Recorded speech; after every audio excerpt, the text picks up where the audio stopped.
கவுன்சிலிங்னா எல்லாரும் வந்து அட்வைஸ் பண்ணுறது அப்படின்னு நினச்சிட்டு இருக்காங்க. அப்படி இல்லைன்னா ஒரு ப்ராப்ளம் இருக்குது, அந்த ப்ராப்ளம்க்கு இப்படிலாம் சொல்யூஷன் சொல்லுவாங்க கவுன்சிலர் அப்படின்னு நினச்சிட்டு இருக்காங்க. பட் கவுன்சிலிங்னா அது கிடையவே கிடையாது. அப்போது கவுன்சிலிங்க்கும் அட்வைஸ்க்கும் என்ன வேறுபாடு, அதை தான் நம்ம இந்த வீடியோவில் பார்க்க போகிறோம். நீங்கள் இந்த சேனலுக்கு புதுசாக வந்திருக்கீங்கன்னா, நான் தமிழரசி, மனநல ஆலோசகர். நான் இந்த சேனல் மூலமாக நிறைய மனம் சம்பந்தமாக, உளவியல் சம்பந்தமாக சில விஷயங்களை பகிர போகிறேன். இதெல்லாம் உங்களுக்கு கேட்குறதுக்கு ஆர்வம் இருக்குது அப்படின்னா மறக்காமல் இந்த சேனலை சப்ஸ்கிரைப் பண்ணிக்கோங்க.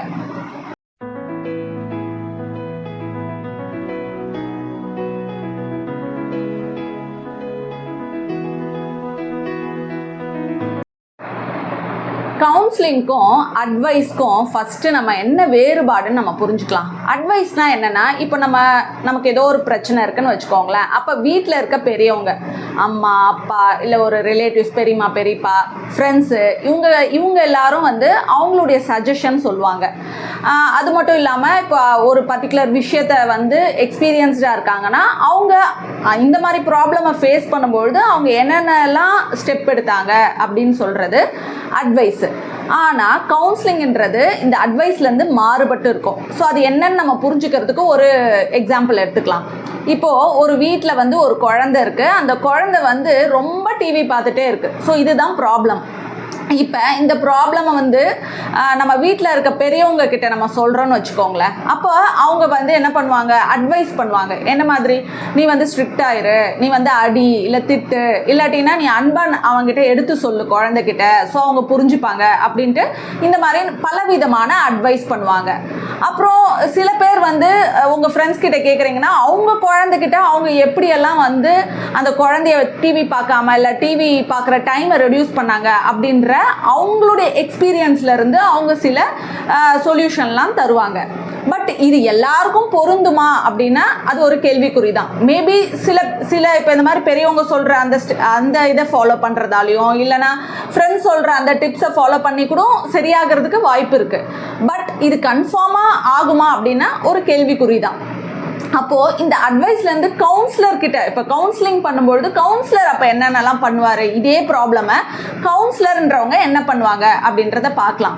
இப்போ இந்த குழந்தைய வந்து ஒரு கவுன்சிலர்கிட்ட கூட்டிகிட்டு போனால் ஃபஸ்ட்டு ஸ்டேஜில் கவுன்சிலர் வந்து அந்த ப்ராப்ளமை அண்டர்ஸ்டாண்ட் பண்ணிப்பாங்க. என்ன ப்ராப்ளம், அந்த குழந்தை அதிகமாக டிவி பார்க்குதுன்ற ப்ராப்ளமை அண்டர்ஸ்டாண்ட் பண்ணிக்கிட்டு அதுக்கப்புறம் இந்த ஃபஸ்ட்டு ஸ்டேஜ்லேயே பொசிஷன் பண்ணுவாங்க. ஸோ பொசிஷன்னா என்னென்னா, இப்போ கரண்ட் பொசிஷனில் அவங்களுடைய என்ன ப்ராப்ளமில் இருக்காங்க, நிறைய நேரம் டிவி பார்க்குறாங்க. அப்போ அந்த பொசிஷன்லேருந்து அடுத்த பொசிஷன், அதாவது அவங்களுக்கு என்ன தேவையான அந்த அடுத்த பொசிஷனுக்கு போகிறது வந்து அவங்களுடைய, அதாவது எய்ம் என்ன, அவங்களுடைய கோல் என்ன அப்படின்றத கண்டுபிடிப்பாங்க. இதுதான் ஃபர்ஸ்ட் ஸ்டேஜ். ஸோ ஃபர்ஸ்ட் ஸ்டேஜில் ப்ராப்ளம் அண்டர்ஸ்டாண்ட் பண்ணிவிட்டு கரண்ட் பொசிஷனில் இந்த குழந்தை ரொம்ப டிவி பார்க்குது, அந்த பொசிஷன்லேருந்து என்ன மாதிரியான ஒரு கோல் அச்சீவ் பண்ணணும், டிவி பார்க்குறத கம்மி பண்ணுற அந்த கோலை அச்சீவ் பண்ணுற அந்த பொசிஷனுக்கு போகணும். ஸோ எக்ஸாம்பிளுக்கு இங்கே நம்ம பொசிஷன் 1லேருந்து பொசிஷன் 2க்கு போகணும் அப்படின்றத எல்லாமே டெசிஷன் எடுத்துருவாங்க. ஸோ இது ஸ்டேஜ் 1. ஸ்டேஜ் 2ல் இந்த குழந்தை ஏன் டிவி பார்க்குது ரொம்ப நேரம் அப்படின்ற அந்த அண்டர்லையிங் ரீசனை வந்து கண்டுபிடிப்பாங்க.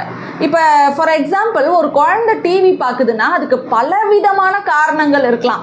மேபி அது ரொம்ப போர்டமாக ஃபீல் பண்ணலாம், இல்லாட்டினா அதுக்கு வந்து அந்த நிகழ்ச்சியில் இப்போ அது பார்க்குற அந்த நிகழ்ச்சி வந்து ஏதோ ஒரு விதத்தில் அதுக்கு ரொம்ப ஆர்வத்தை தூண்டுற மாதிரி இருக்கலாம். இல்லை சில குழந்தைங்க வந்து இந்த அம்மா அப்பா வந்து நம்மளை பார்க்கக்கூடாது சொல்கிறாங்கல்ல, நான் அதுக்காகவே பார்ப்பேன் அப்படின்ற எண்ணம் வச்சுருக்கலாம். இந்த மாதிரி நிறைய காரணங்கள் நம்ம சொல்லலாம். பட் இந்த காரணங்கள்லாம் எது, ஏன் ஒவ்வொரு குழந்தை ஒரு மாதிரி இருக்கும். சில குழந்தைங்க வந்து அம்மா அப்பா மேலே கோவமாக இருக்கலாம், அவங்களுடைய அன்பு கிடைக்காதனால அந்த கோவத்தை வந்து எப்படியாவது அதை வந்து டிஸ்ட்ராக்ட் பண்ணணும் அப்படின்றதுக்காக கூட அவங்க டிவி பார்க்கலாம். ஸோ இந்த மாதிரி நிறைய காரணங்கள் இருக்கலாம். ஸோ அந்த பர்டிகுலர் குழந்தைக்கு எதனால் அது ரொம்ப நேரம் டிவி பார்க்குது அப்படின்றத கண்டுபிடிக்கிறது செகண்ட் ஸ்டேஜ். ஸோ செகண்ட் ஸ்டேஜில் இதுதான் பிரச்சனை அப்படின்னு அவங்க கண்டுபிடிச்சிட்டாங்கன்னா, இதுதான் ரீசன், இதனால தான் குழந்தை ரொம்ப நேரம் டிவி பார்க்குது அப்படின்னு கண்டுபிடிச்சிட்டாங்கன்னா, ஃபார் எக்ஸாம்பிள் இப்போ இவங்க வந்து போர்டமால குழந்தை டிவி பார்க்குதுன்னு கண்டுபிடிக்கிறாங்கன்னு வச்சுக்கோங்க. அப்போ அந்த போர்டமை போக்குறதுக்கு என்னென்னலாம் பண்ணலாம் அப்படின்னு சொல்லிட்டு இது கவுன்சிலரும் வந்து சொல்லுவாங்க, அண்ட் அந்த பேரண்ட்ஸையும் திங்க் பண்ண வைப்பாங்க. இங்கே மெயினாக நம்ம பார்க்க வேண்டிய விஷயம் என்னென்னா, இங்கே வந்து அந்த பேரண்ட்ஸையே திங்க் பண்ண வைக்கிறது, அவங்களுடைய சிந்தனையை தூண்டுறது, அதுதான் வந்து இந்த கவுன்சிலருடைய வேலை, மெயின் வேலை. ஸோ எப்படி அவங்க அந்த சிந்தனையை தூண்டுவாங்கன்னா, மிராக்கிள் கொஷினிங் அப்படின்னு சொல்லிட்டு கவுன்சிலிங்கில் இருக்குது. ஸோ அந்த மாதிரி சில கொஷின்ஸு அதெல்லாம் கேட்பாங்க. கேட்க அவங்களுடைய பிரெயினில் வந்து இதுக்கான தீர்வுகள் என்ன அப்படின்றத நீங்கள் பேரண்ட்ஸே வந்து திங்க் பண்ண ஆரம்பிப்பாங்க. ஸோ இந்த மாதிரி பேரண்ட்ஸ் அண்ட் கவுன்சிலர் 2 பேரும் கொலாபரேஷனாக இந்த போர்டமுக்கு என்னென்ன மாதிரி என்கேஜ் பண்ணலாம் அப்படின்னு சொல்லிட்டு ஒரு தீர்வுகளை கொண்டு வருவாங்க. ஸோ இது வந்து போர்டம்ன்ற பிரச்சனை. சப்போஸ் சில குழந்தைங்க நான் சொன்ன மாதிரி அம்மா அப்பா மேலே பயங்கரமாக வந்து கோவமாக இருக்கலாம், அன்பு காட்டாததுனால வேணும்னே அவங்களுக்கு பிடிக்காத விஷயத்த நம்ம செய்யணும் அப்படின்னு நினைக்கலாம். ஸோ அந்த மாதிரி ஒரு பிரச்சனை இருக்குது அப்படின்னு நம்ம கண்டுபிடிச்சோன்னா, அப்போது அதுக்கு என்னென்ன ஸ்டெப்ஸ் எடுக்கலாம் அப்படின்றத அகெயின் பேரண்ட்ஸும் கவுன்சிலரும் கொலாபரேட் பண்ணி அந்த சொல்யூஷன்ஸ்லாம் ஃபைண்ட் அவுட் பண்ணுவாங்க. ஸோ இது வந்து செகண்ட் ஸ்டேஜ்.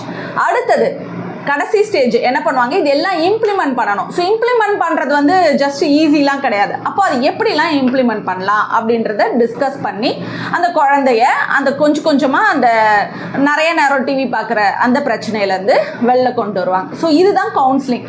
ஸோ இது வந்து எந்த ஒரு அட்வைஸ் பண்ணுறதோ இல்லைனா இதுதான் இப்படி இந்த பர்டிகுலர் ப்ராப்ளம்க்கு இதுதான் செட் ஆஃப் சொல்யூஷன், இதெல்லாம் தான் ஸ்டெப்ஸு அப்படின்ற மாதிரி எந்த கவுன்சிலரும் சொல்ல மாட்டாங்க. ஸோ ஏன்னா ஒவ்வொரு குழந்தையும் யூனிக்கு, ஒவ்வொரு குழந்தையும் ஒவ்வொரு விதமான பிரச்சனைகளில் இருப்பாங்க. ஸோ அதை வந்து கண்டுபிடிச்சி தீர்வு கொடுக்கறது தான் கவுன்சிலிங்.